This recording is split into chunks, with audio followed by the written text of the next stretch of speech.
अब फिर से यदि आप राजू ठेले वाले की उदाहरण को देखें और उन्होंने अपना व्यवसाय कैसे शुरू किया तो आप बेहतर समझ पाएंगे।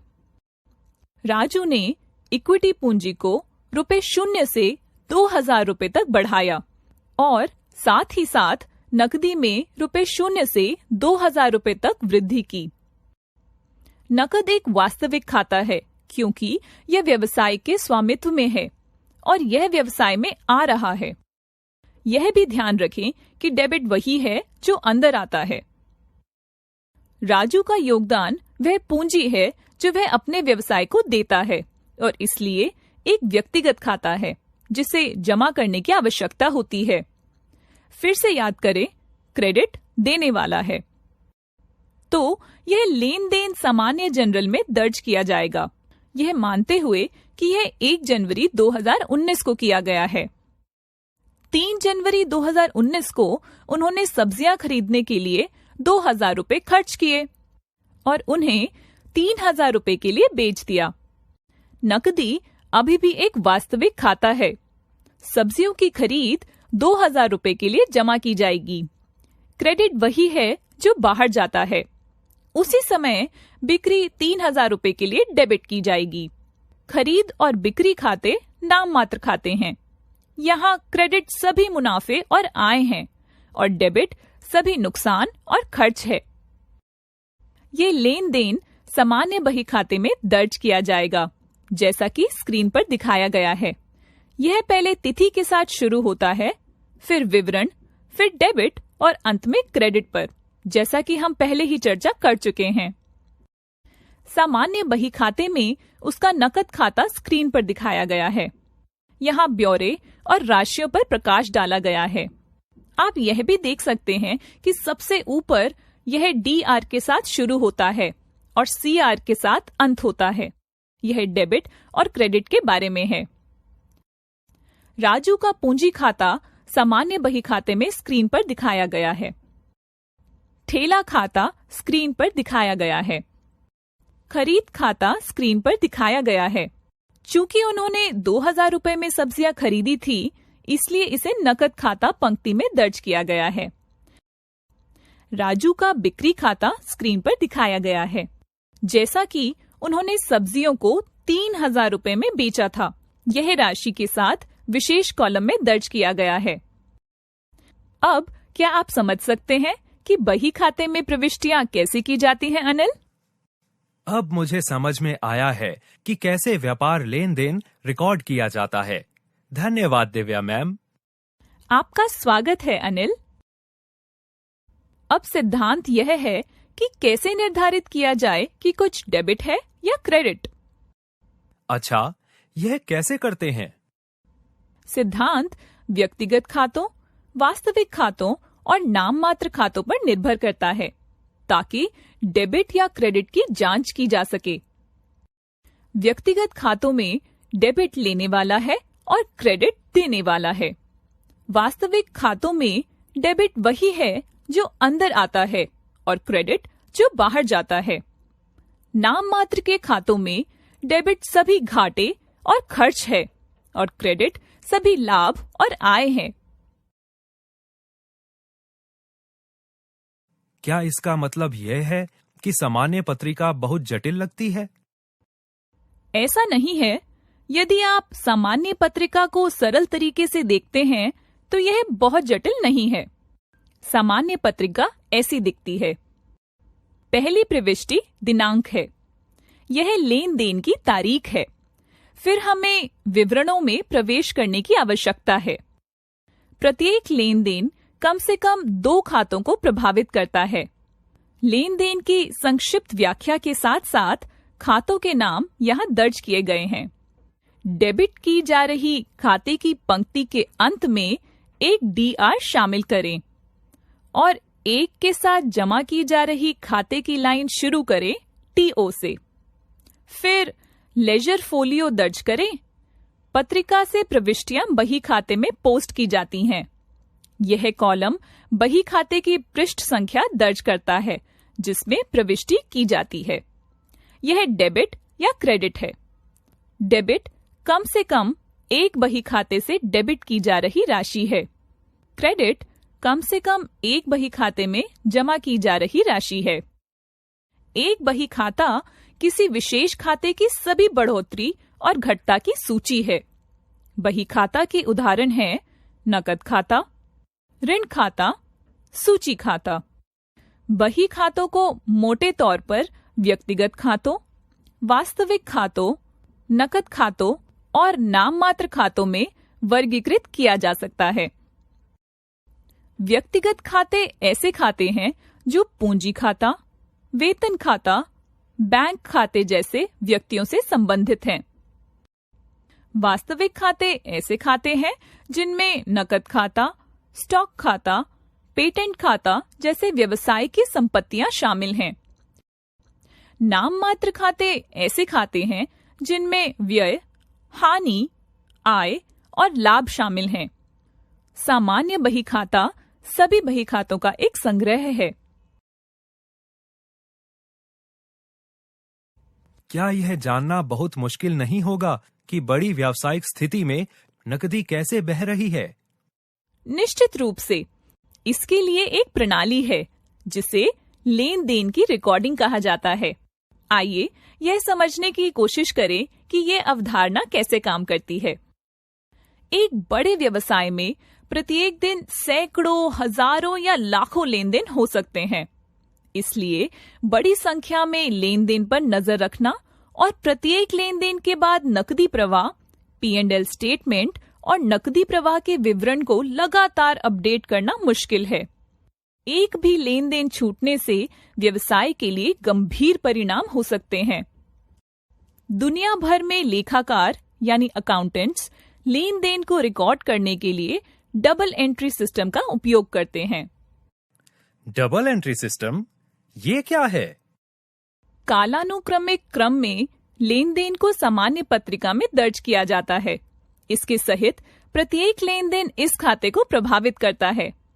सामान्य पत्रिका में प्रत्येक लेन देन में 2 प्रविष्टियां होती हैं, एक डेबिट और एक क्रेडिट। इस कारण से इसे डबल एंट्री सिस्टम कहा जाता है, जो कम से कम 2 बही खातों को प्रभावित करता है। बाईं ओर डेबिट दर्ज किए गए हैं और दाएं हाथ की ओर क्रेडिट हैं। हर लेन देन के लिए कुल डेबिट पक्ष पर कुल क्रेडिट पक्ष बराबर होना चाहिए। क्या नकदी प्रवाह में भी कई भाग होते हैं, दिव्या मैम? हाँ, होते हैं। नकदी प्रवाह में 3 भाग होते हैं। ऑपरेटिंग गतिविधियों से नकदी प्रवाह, वित्तीय गतिविधियों से नकदी प्रवाह और निवेश गतिविधियों से नकदी प्रवाह। आइए उनमें से प्रत्येक को देखें कि वे कैसे काम करते हैं। पहला ऑपरेटिंग गतिविधियों से नकदी प्रवाह है। सक्रिय गतिविधियों में कच्चे माल की खरीद और प्रसंस्करण और व्यवसाय के उत्पादों और सेवाओं की बिक्री से संबंधित सभी गतिविधियां शामिल हैं। दूसरा वित्त पोषण गतिविधियों से नकदी प्रवाह है। वित्त पोषण गतिविधियों में ऋण और इक्विटी के माध्यम से जुटाई गई पूंजी के साथ साथ चुकाए गए ऋण और लाभांश का भुगतान भी शामिल है। तीसरा निवेश गतिविधियों से नकदी प्रवाह है। निवेश गतिविधियों में संयंत्र, मशीनरी, कंप्यूटर, फर्नीचर के साथ साथ अन्य व्यवसायों के शेयरों की लंबी अवधि की संपत्ति की खरीद और बिक्री शामिल है। तो हमें नकदी प्रवाह के कारक पर भी ध्यान रखना होगा। बिल्कुल सही। नकदी प्रवाह के बयान के बिना यह जानना मुश्किल होगा कि व्यवसाय मौद्रिकवार कैसे काम कर रहा है। यह देखते हुए कि P&L स्टेटमेंट एक प्रोद्भवन आधार पर लेन देन रिकॉर्ड करता है, यह समझने के लिए इसका उपयोग करना मुश्किल है कि किसी भी समय किसी व्यवसाय के पास कितना नकदी है, विशेष रूप से कई लेन देन वाले बड़े व्यवसायों के लिए। P&L स्टेटमेंट किसी भी एसेट खरीद या बिक्री को शामिल नहीं करता है। साथ ही किसी भी पूंजी को बढ़ा या चुकाया भी नहीं जाता है। एक व्यवसाय नकदी के बिना लंबे समय तक जीवित नहीं रह सकता है। नकदी प्रवाह की स्टेटमेंट इस अंतर को भरती है। नकदी प्रवाह नकदी से संबंधित राजस्व, लागत, निवेश और वित्त पोषण पर नजर रखता है और प्रत्येक अवधि में किसी व्यवसाय द्वारा उत्पन्न या उपयोग की गई अतिरिक्त नकदी की रिपोर्ट करता है। तो आखिरकार हम देख सकते हैं कि नकद ही राजा है। Cash is king. निश्चित रूप से। आइए नकदी प्रवाह के विवरण के बारे में अधिक जानें। राजू ठेले वाला सब्जी विक्रेता के उदाहरण में सोचे कि उनके ग्राहक उन्हें सप्ताह के अंत में केवल 3,000 रुपए का भुगतान करेंगे। एक दिन के आधार पर 3,000 रुपए को उस दिन राजस्व के रूप में दर्ज किया जाएगा जब वह ग्राहकों को सब्जियां बेचता है, भले ही ग्राहक उसे भुगतान करे या ना करे। इसी तरह अगर उसने उस व्यक्ति को 2,000 रुपए का भुगतान नहीं किया है जिसने उसे आज सब्जियां सप्लाई की हैं, तो उसे अभी भी P&L स्टेटमेंट पर लागत के रूप में आज ही रिकॉर्ड करना होगा, भले ही उसे अपने सब्जी आपूर्तिकर्ता को भुगतान करने में 7 से 8 दिन लगे। यह प्रोद्भवन बनाम नकद आधार व्यवसाय है। अतः बिना किसी गणना के प्रोद्भवन बनाम नकद आधार में यदि लेन देन P&L के स्टेटमेंट में नकद आधार पर दर्ज किए गए हैं, तो इस स्थिति में उनके पास शून्य राजस्व, शून्य लागत और शून्य लाभ होगा, क्योंकि उनके ग्राहकों ने उन्हें भुगतान नहीं किया है और उन्होंने आपूर्तिकर्ता का भुगतान नहीं किया है। ऐसी स्थिति को बेहतर ढंग से समझने के लिए हमें नकदी प्रवाह के विवरण को जानना होगा। एक बैलेंस शीट P&L स्टेटमेंट के बिना अधूरी है। P&L स्टेटमेंट क्या है मैम? चलो देखते हैं P&L स्टेटमेंट क्या है। P&L स्टेटमेंट एक निश्चित अवधि में एक व्यवसाय के सभी राजस्व और लागतों का रिकॉर्ड है। सबसे अधिक बार इसकी गणना हर तिमाही या हर साल की जाती है। व्यवसाय के लाभ को उसके राजस्व और उसकी सभी लागतों के बीच के अंतर के रूप में परिभाषित किया गया है। राजू ठेले वाला उदाहरण के साथ जारी रखते हुए बता दें कि राजू सब्जियां खरीदने के लिए 2,000 रुपए खर्च करता है। यह उसकी लागत है। अभी के लिए चिंता न करें कि यह उसकी बैलेंस शीट को कैसे प्रभावित करेगा। फिर वह अपनी सब्जियों को कुल 3,000 रुपए में बेचने का फैसला करता है। यह उसका राजस्व या बिक्री है। उसके P&L स्टेटमेंट को अब कुल राजस्व के रूप में 3,000 रुपए के रूप में दिखाया जा सकता है, जबकि सब्जियों को खरीदने की लागत 2,000 रुपए है। उनका लाभ राजस्व माइनस लागत है, जो 1,000 रुपए है। दरअसल P&L का स्टेटमेंट सभी ट्रांजैक्शंस को प्रोद्भवन यानी एक्रूवल बनाम कैश आधार पर रिकॉर्ड करता है। प्रोद्भवन बनाम नकद आधार? मैं समझाती हूँ कि प्रोद्भवन बनाम नकद आधार क्या है। व्यवसाय के लेन देन को रिकॉर्ड करने और रिपोर्ट करने के लिए उपयोग किए जाने वाले 3 वित्तीय विवरण हैं: तुलन पत्र यानी बैलेंस शीट, लाभ और हानि बयान यानी प्रॉफिट एंड लॉस स्टेटमेंट, और नकद आमद विवरण यानी स्टेटमेंट ऑफ कैश फ्लोज। आइए पहले जानें कि बैलेंस शीट क्या है। बैलेंस शीट एक व्यवसाय की सभी मौजूदा परिसंपत्तियों, देनदारियों और इक्विटी का रिकॉर्ड है। यह पूंजी के उपयोग को मापता है। पूंजी के स्रोतों के बराबर होनी चाहिए। उससे हम यह अनुमान लगा सकते हैं कि कुल संपत्ति कुल देयता और इक्विटी के बराबर है। एक वर्ष के दौरान एक बैलेंस शीट बदल जाती है, क्योंकि एक व्यापार प्रतिनिधि पूंजी होती है, नई पूंजी जुटाती है।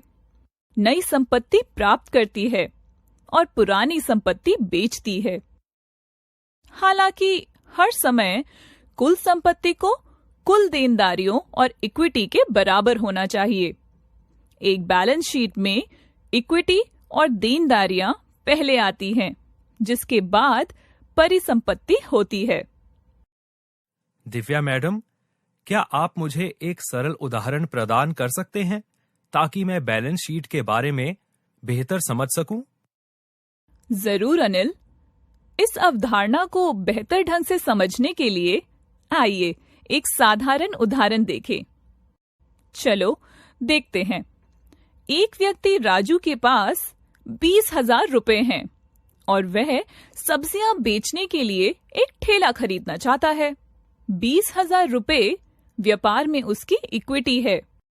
उन्होंने अपने व्यवसाय के लिए अपने स्वयं के धन का 20,000 रुपए प्रदान किया है, जो बैलेंस शीट के परिसंपत्ति पक्ष पर दर्ज किया जाएगा।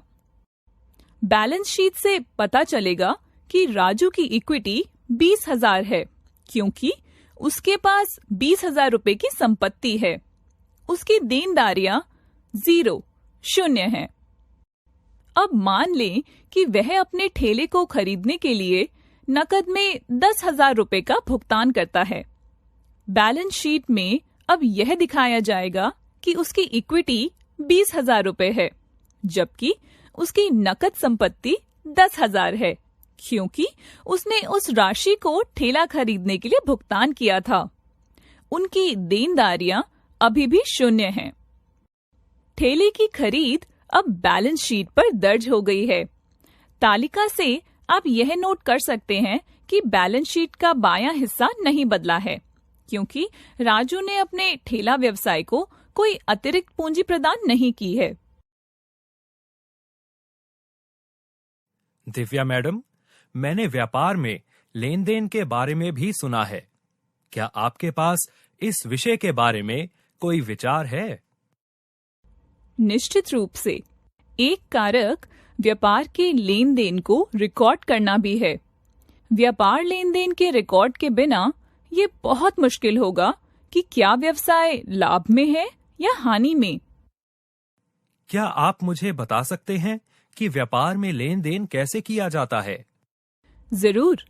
इसके लिए आपको सबसे पहले व्यापार लेन देन को रिकॉर्ड करने के लिए उपयोग किए जाने वाले 3 वित्तीय विवरणों के बारे में जानना होगा।